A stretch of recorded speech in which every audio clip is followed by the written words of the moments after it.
192 contagi in 24 ore, contagi record e la situazione negli ospedali del Veneto risente sempre più della pressione in area non critica. Zaia si appella ai veneti: non assalite il pronto soccorso ma rivolgetevi prima al vostro medico.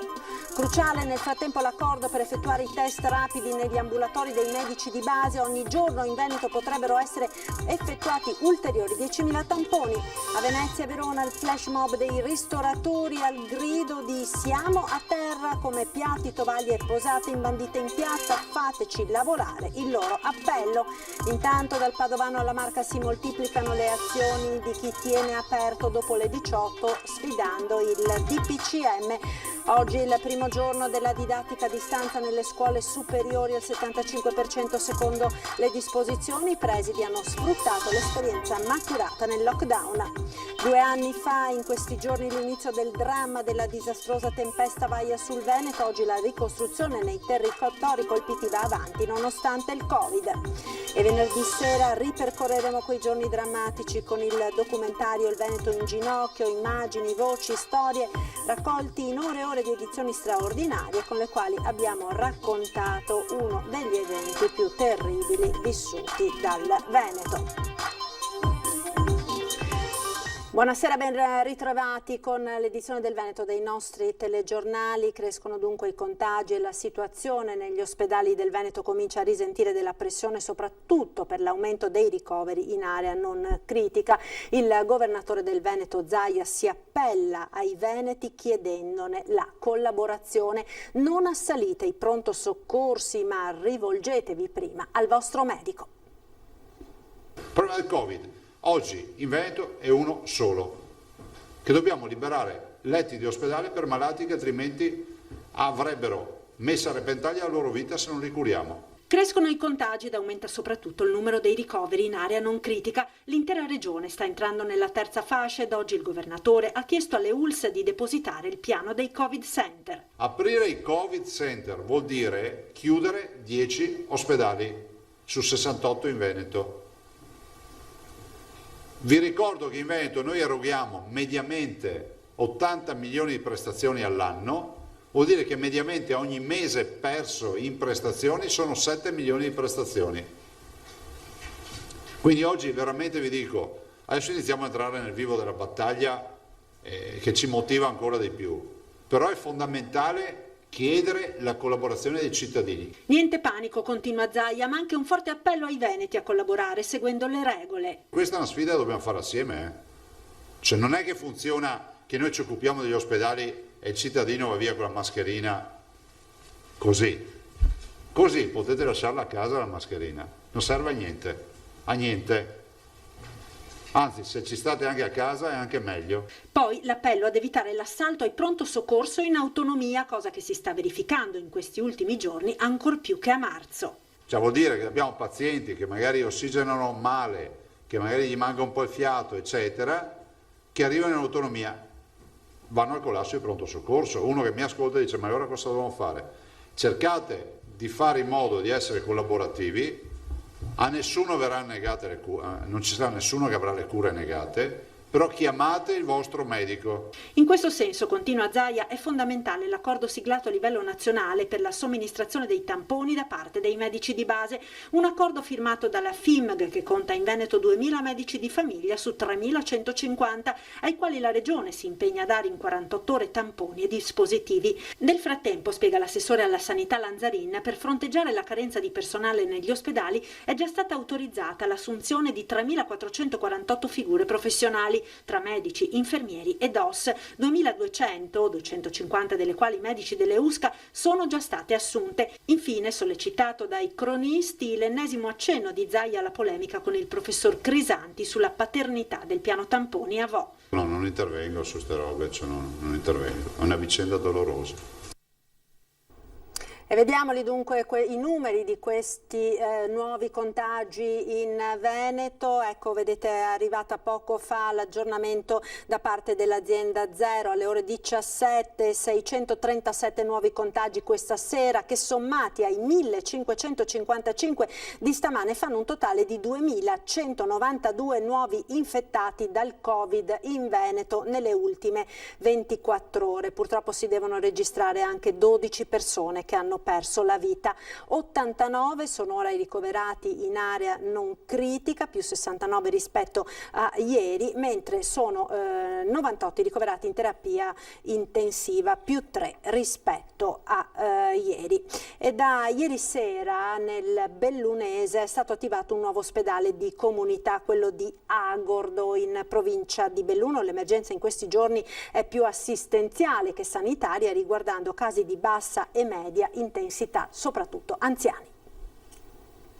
Abbiamo aperto anche 4 posti letto con le caratteristiche della bassa intensità di cura presso l'ospedale di Agordo, ovviamente per ampliare la disponibilità nel territorio per malati appunto con questa caratteristica di bassa intensità di malattia. L'ospedale di comunità di Agordo va così ad aggiungersi a quelli di Alano di Piave e di Feltre, il padiglione Gaggia. Questa è la mappa aggiornata dell'assistenza nel territorio dell'Ulsuno Dolomiti, dove è scattata la fase 3 del piano regionale di sanità pubblica per quanto riguarda le degenze di bassa e media intensità. Ancora sotto controllo, va detto, le terapie intensive. Il nodo in questi giorni tra le Dolomiti è proprio questo, la gestione di casi non gravi ma che incidono sull'assistenza ospedaliera, spesso anziani che non possono essere seguiti a domicilio o nelle case di riposo. Chiaro che nel Bellunese, visto il territorio ampio e l'alto indice di vecchiaia, la questione sia prioritaria.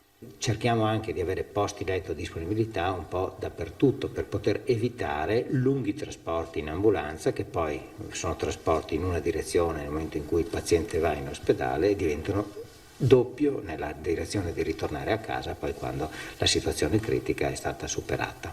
L'obiettivo dell'Ulsuno a questo punto è quello di decentrare il più possibile l'assistenza, così da non gravare sugli ospedali e quindi sulla loro attività ordinaria, uno sforzo organizzativo necessario che risponde a una precisa filosofia. La semplice positività e la presenza di una sintomatologia bassa, lieve, deve continuare ad essere gestita a livello di abitazione per quelli che hanno la fortuna di avere una famiglia e nelle case di riposo per quanto riguarda gli utenti che hanno come residenza la casa di riposo. Ecco, quindi di limitare l'accesso agli ospedali ai malati che ne hanno veramente bisogno.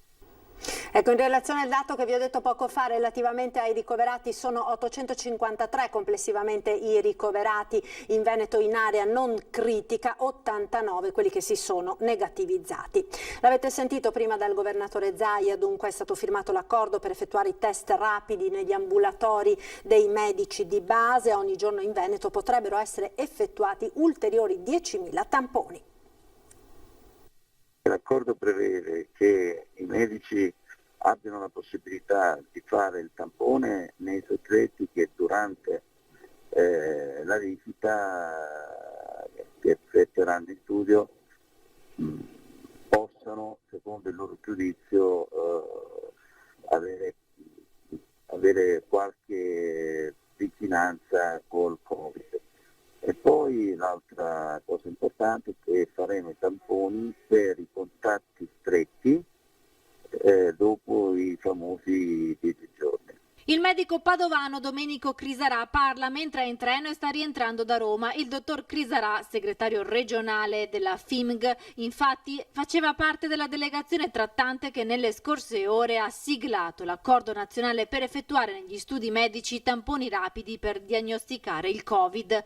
I medici di medicina generale e i pediatri di libera scelta potranno anche eseguire tamponi rapidi al termine dei periodi di quarantena dei familiari conviventi di persone positive e fare i tracciamenti dei contatti. Avere la possibilità di un tampone rapido per fare una diagnosi differenziale in pochi minuti è uno strumento per la professione, non è solo un attenzione al sistema della prevenzione. In Veneto i medici di medicina generale della Federazione Italiana Medici di Famiglia sono 2.000 su 3.350. Se ognuno facesse 5 tamponi al giorno si riuscirebbe a garantire 10.000 tamponi, ha precisato il governatore Luca Zaia, ma il numero potrebbe essere anche maggiore secondo la categoria. Io sono tra i 670 medici che avevano già aderito in termini volontari a questa cosa. Io personalmente in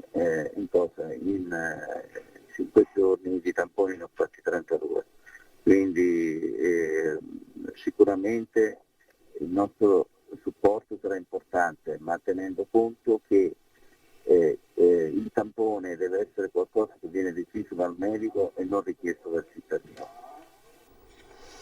Nel frattempo continuano le manifestazioni di dissenso da parte di baristi e ristoratori nei confronti del nuovo DPCM, manifestazione questa mattina a Venezia in Campo Santo Stefano. Vediamo.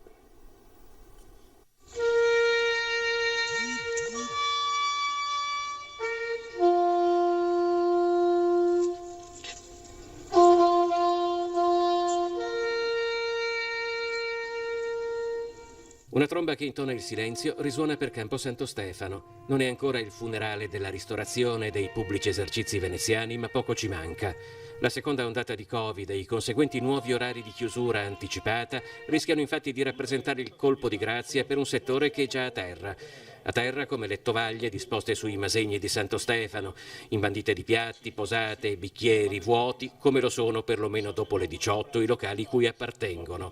Se non ci lasciano lavorare, dicono i manifestanti del settore, in Italia rischiano di chiudere 300.000 aziende. Non siamo noi gli untori, non siamo noi la causa dei contagi, perché le nostre aziende stanno rispettando tutto quello che ci è stato imposto e quindi che risolvano i problemi di trasporti, della scuola e che risolvano tutto quello che c'è da risolvere in quei luoghi che sappiamo essere quelli del contagio.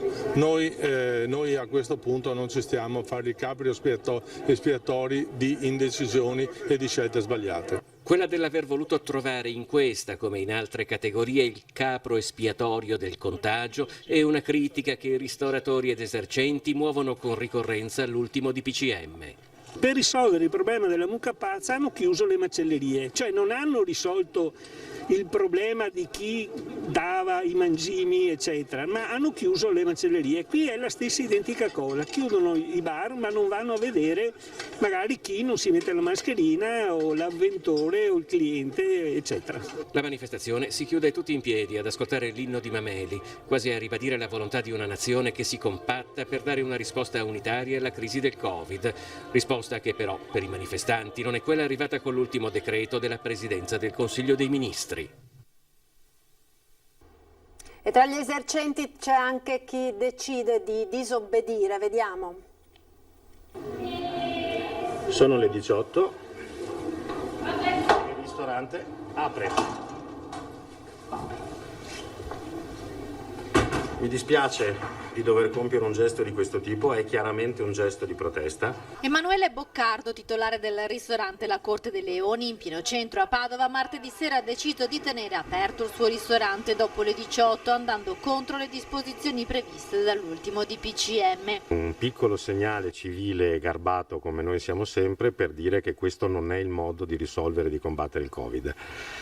Nei ristoranti non si sa di nessun cluster che sia nato e come ho detto ieri abbiamo sentito parlare di 1000 sciocchezze nei mesi buoni e adesso questa gente dice che è colpa nostra, che è colpa dei teatri, che è colpa delle piscine. Non è credibile, non è serio. Insieme al padre Luigi gestisce questo posto in via delle Boccalerie da oltre 20 anni, mai un problema, ma questa volta Emanuele ha deciso di disobbedire e con lui anche alcuni clienti che ieri sera si sono presentati per cena. Tanti amici e clienti sono venuti, chi solo a salutare, a portare solidarietà, qualcuno si è anche fermato.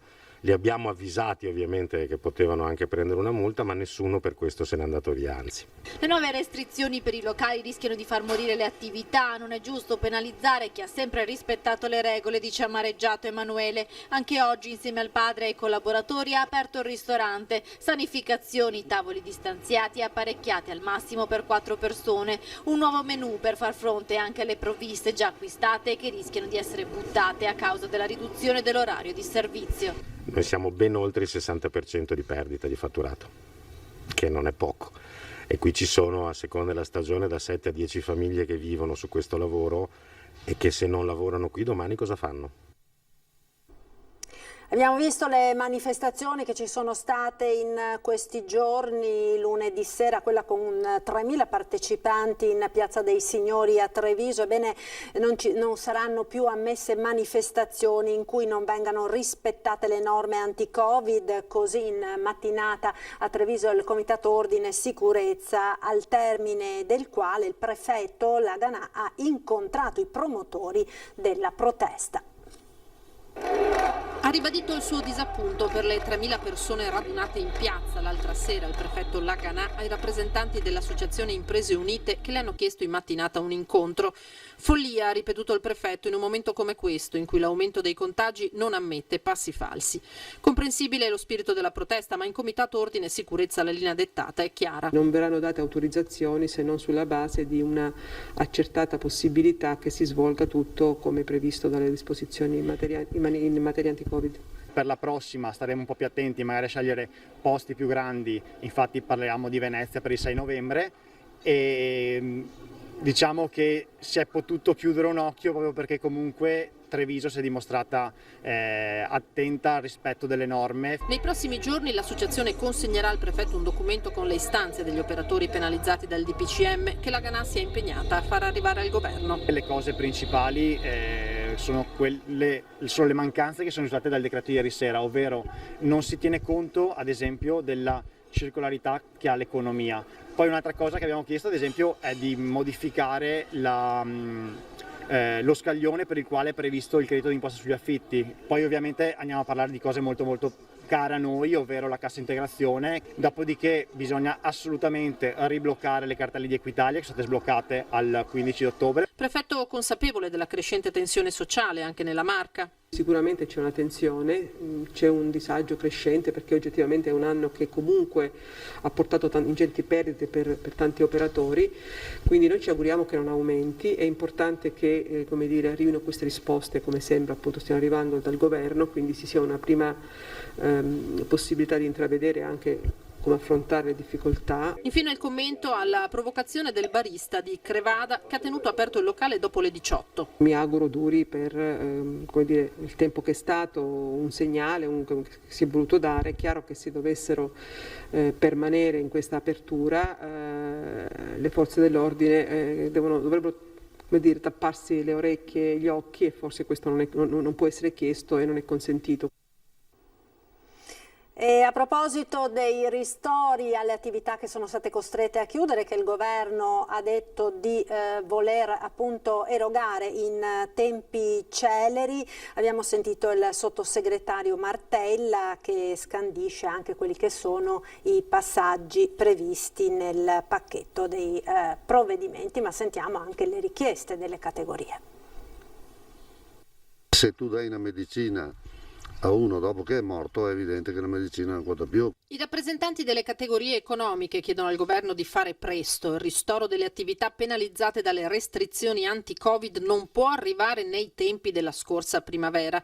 Lo ribadisce il presidente di Confartigianato della Marca Trevigiana, Vendemiano Sartori. Credo che su questa partita ci dovrebbero essere degli interventi che sono a parole positivi perché abbiamo visto che i procedimenti sono stati avviati, ma mi auguro che tutto ciò che è successo 6 mesi fa serva da monito perché i tempi di ristoro siano immediati e soprattutto i ristori siano coerenti con le difficoltà. Con il decreto ristori il governo ha stanziato 5 miliardi e 400 milioni di euro per le categorie a cui sono stati imposti nuovi stop. È importante dire che l'erogazione di queste somme avverrà entro il 15 di novembre e che avverrà direttamente su conto corrente da parte di coloro che ne faranno domanda, di quelli che ne avevano fatto domanda in precedenza, con un bonifico dell'Agenzia delle Entrate. L'importo del beneficio varierà dal 100% al 400% di quanto previsto in funzione del settore e di attività dell'esercizio. E poi le indennità previste per il mondo dello spettacolo e del mondo sportivo, provvedimenti che dovrebbero compensare almeno parzialmente le perdite che stanno scatenando una crescente tensione sociale. Proteste pacifiche che aiutano poi a costruire un confronto e a produrre anche dei provvedimenti migliori, sapendo che tutti in questo momento dobbiamo farci carico di uno sforzo, sono proteste che io penso che debbano essere ascoltate e che infatti noi in queste ore abbiamo ascoltato. Linea alla regia ora per la pubblicità, restate con noi. Oggi è stato anche il primo giorno del ritorno della didattica a distanza nelle scuole superiori, vedremo insieme com'è andata. Pubblicità.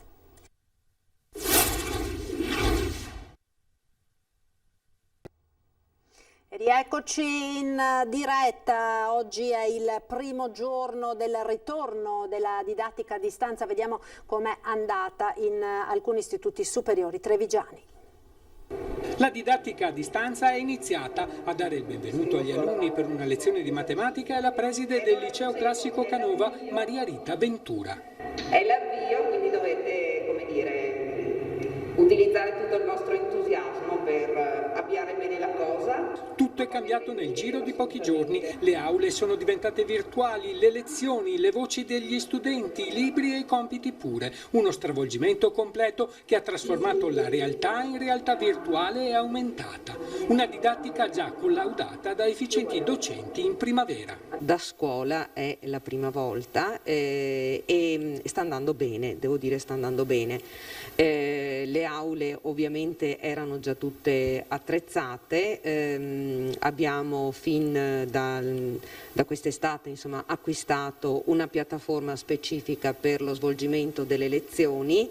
Per avere una connessione stabile in questi giorni verrà finito il lavoro di potenziamento iniziato a fine luglio nella rete. Alcuni professori potranno talvolta svolgere le lezioni dalla propria abitazione. Quelli che hanno interamente le classi da casa in questo momento fanno lezione da casa, mentre quelli che hanno alcune classi in presenza, altre a distanza, lo stanno facendo in presenza. Anche al liceo Duca degli Abruzzi il bilancio è positivo. Il 75% degli studenti è riuscito a partecipare alle lezioni online. Nel liceo più numeroso della provincia la presenza è comunque consistente. Sono 1996 studenti e dire 75% e 25% in presenza vuol dire dei pacchetti di 500 studenti.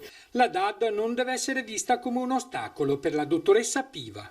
È chiaro che la scuola viva e vera è quella della presenza, però non è detto che la didattica digitale sia sempre distante, cioè sta a noi creare dei ponti di vicinanza anche mediante il digitale. Il candidato presidente veneto del centro-sinistra, Arturo Lorenzoni, non si siederà in Consiglio regionale assieme ai colleghi della coalizione, ma ha scelto il gruppo misto di cui farà parte assieme a 2 esponenti del centrodestra. La decisione è stata ufficializzata oggi con la formalizzazione dell'appartenenza al gruppo consigliare da parte dei 49 consiglieri e l'elezione dei presidenti e vicepresidenti. Con la costituzione dei gruppi, dichiara il presidente Ciambetti, l'attività del Consiglio regionale ora può prendere avvio effettivo. Intendo convocare la prima seduta già la prossima settimana. 2 anni da vaia, ma la ricostruzione va avanti nonostante il Covid, dall'Agordino al Comelico.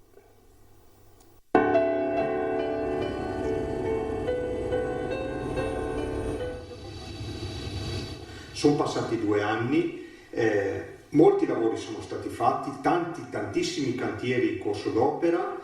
Il 2020 è stato importante per vedere davvero una serie di lavori andare avanti. Nemmeno il Covid ha fermato la ricostruzione post-vaia e a 2 anni dalla tempesta che ha distrutto la montagna il bilancio è positivo anche a Roccapietore, epicentro della devastazione, dove si guarda alle prossime opere. Il 2021 sarà ancora più importante, abbiamo il lago di Alleghe, abbiamo i serrai di Sottoguda, abbiamo tutta la viabilità, abbiamo i ponti da sistemare, gli argini, le briglie e la viabilità silvopastorale e la viabilità comunale. Ce n'è davvero per tutti. Di risposta all'altezza parla lo stesso governatore Luca Zaia nelle vesti di commissario: 682 milioni già impegnati, 931 cantieri ultimati o in corso, altri 480 nei prossimi mesi. In particolare, sottolinea Zaia, l'85% del legname abbattuto è stato venduto, la metà portato via fisicamente. E attorno alla risorsa legno ruota il progetto Casa Armonica, portato avanti in Comelico da diversi enti e la CGIL, con l'obiettivo di costruire una filiera incentrata sul legno di risonanza per la costruzione di strumenti musicali. Proprio questo elemento naturale che ha piegato non solo il bosco ma ha piegato anche gli uomini è un elemento che permette all'uomo di riflettere e di cambiare direzione. Suoni di rinascita, quindi, note di speranza.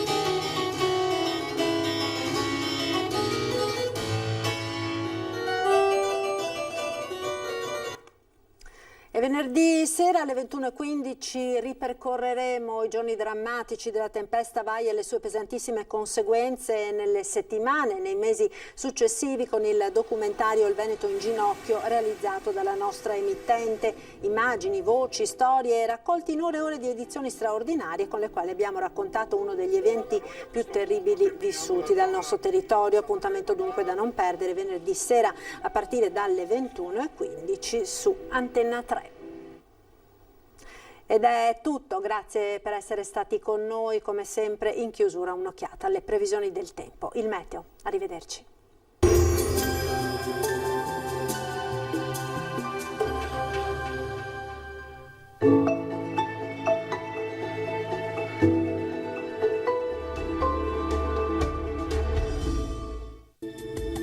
Benvenuti al meteo. L'alta pressione torna a prendere possesso dell'Italia, ecco che anche al nord-est avremo una fase di tempo stabile. Vediamo il dettaglio di giovedì 29 ottobre. Sul Veneto possibili foschie o nebbie sparse in pianura e nelle valli durante le ore più fredde della giornata, in diradamento però col passare delle ore. Ampio soleggiamento a seguire con cielo al massimo poco nuvoloso. Temperature oltre la media del periodo, minime fino a 10 gradi, massime invece tra i 16 e i 17 gradi all'incirca. Ci spostiamo ora sul Friuli Venezia Giulia, anche qui inizialmente locali nubi basse, dal pomeriggio decisamente più sole, non sono previste piogge degne di nota. Temperature minime tra 8 e 11 gradi, massime oscillanti invece tra i 16 e i 17 gradi. Infine uno sguardo alla situazione del Trentino Alto Adige, addensamenti sui settori alpini di confine, soleggiato invece altrove. Temperature minime sugli 8-9 gradi, massime invece sui 16-17 all'incirca. Dal meteo di Antenna 3 per ora è tutto, arrivederci al prossimo aggiornamento.